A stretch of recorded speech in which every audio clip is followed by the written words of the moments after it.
एक बार भगवान बुद्ध जेतवन विहार में रह रहे थे। भिक्षु चक्षुपाल भगवान से मिलने के लिए आए थे।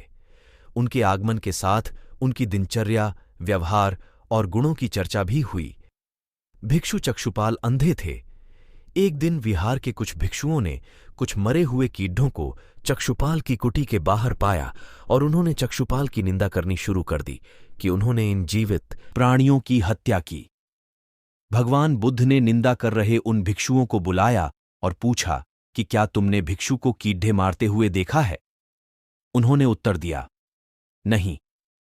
इस पर भगवान बुद्ध ने उन साधकों से कहा कि जैसे तुमने उन्हें कीड़ों को मारते हुए नहीं देखा, वैसे ही चक्षुपाल ने भी उन्हें मरते हुए नहीं देखा और उन्होंने कीड़ों को जानबूझकर नहीं मारा है, इसलिए उनकी भर्त्सना करना उचित नहीं है।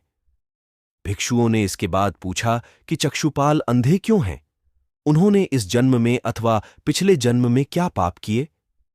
भगवान बुद्ध ने चक्षुपाल के बारे में कहा कि वे पूर्व जन्म में एक चिकित्सक थे। एक अंधी स्त्री ने उनसे वादा किया था कि यदि वे उसकी आंखें ठीक कर देंगे तो वह और उसका परिवार उनके दास बन जाएंगे।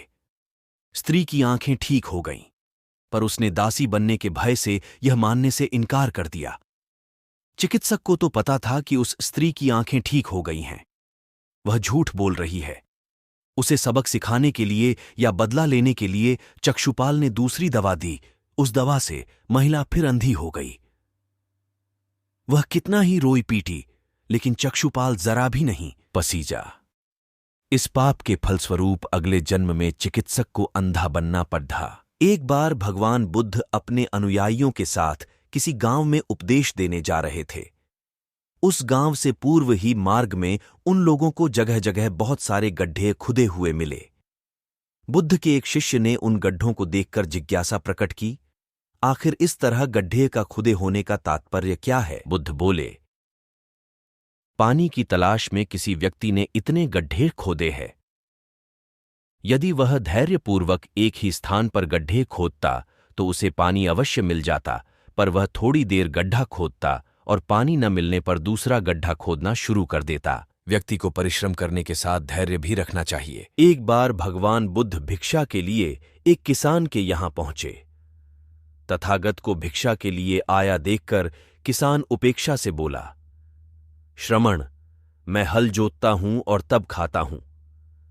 तुम्हें भी हल जोतना और बीज बोना चाहिए और तब खाना खाना चाहिए। बुद्ध ने कहा, महाराज, मैं भी खेती ही करता हूं। इस पर किसान को जिज्ञासा हुई और वह बोला, मैं न तो तुम्हारे पास हल देखता हूं, ना बैल और ना ही खेती का स्थल। तब आप कैसे कहते हैं कि आप भी खेती ही करते हो? आप कृपया अपनी खेती के संबंध में समझाइए। बुद्ध ने कहा, महाराज, मेरे पास श्रद्धा का बीज, तपस्या रूपी वर्षा और प्रजा रूपी जोत और हल है। पाप भीरुता का दंड है, विचार रूपी रस्सी है, स्मृति और जागरूकता रूपी हल की फाल और पेनी है। मैं वचन और कर्म में संयत रहता हूं। मैं अपनी इस खेती को बेकार घास से मुक्त रखता हूं और आनंद की फसल काट लेने तक प्रयत्नशील रहने वाला हूं। अप्रमाद मेरा बैल है, जो बाधाएं देखकर भी पीछे मुंह नहीं मोड़ता है। वह मुझे सीधा शांति धाम तक ले जाता है। इस प्रकार मैं अमृत की खेती करता हूं। भगवान बुद्ध का जब पाटलिपुत्र में शुभागमन हुआ तो हर व्यक्ति अपनी अपनी सांपत्तिक स्थिति के अनुसार उन्हें उपहार देने की योजना बनाने लगा। राजा बिंबिसार ने भी कीमती हीरे, मोती और रत्न उन्हें पेश किए। बुद्धदेव ने सबको एक हाथ से सहर्ष स्वीकार किया। इसके बाद मंत्रियों, सेठों, साहूकारों ने अपने अपने उपहार उन्हें अर्पित किए और बुद्धदेव ने उन सबको एक हाथ से स्वीकार कर लिया। इतने में एक बुढ़िया लाठी टेकते वहां आई। बुद्धदेव को प्रणाम कर वह बोली, भगवन, जिस समय आपके आने का समाचार मुझे मिला उस समय मैं यह अनार खा रही थी। मेरे पास कोई दूसरी चीज न होने के कारण मैं इस अधखाए फल को ही ले आई हूं। यदि आप मेरी इस तुच्छ भेंट स्वीकार करें तो मैं अहोभाग्य समझूंगी। भगवान बुद्ध ने दोनों हाथ सामने कर वह फल ग्रहण किया। राजा बिंबिसार ने जब यह देखा तो उन्होंने बुद्धदेव से कहा, भगवन, क्षमा करें, एक प्रश्न पूछना चाहता हूं। हम सब ने आपको कीमती और बड्ढे बड्ढे उपहार दिए जिन्हें आपने एक हाथ से ग्रहण किया, लेकिन इस बुढ़िया द्वारा दिए गए छोटे एवं झूठे फल को आपने दोनों हाथों से ग्रहण किया। ऐसा क्यों? यह सुन बुद्धदेव मुस्कुराए और बोले, राजन, आप सबने अवश्य बहुमूल्य उपहार दिए हैं, किंतु यह सब आपकी संपत्ति का 10वां हिस्सा भी नहीं है।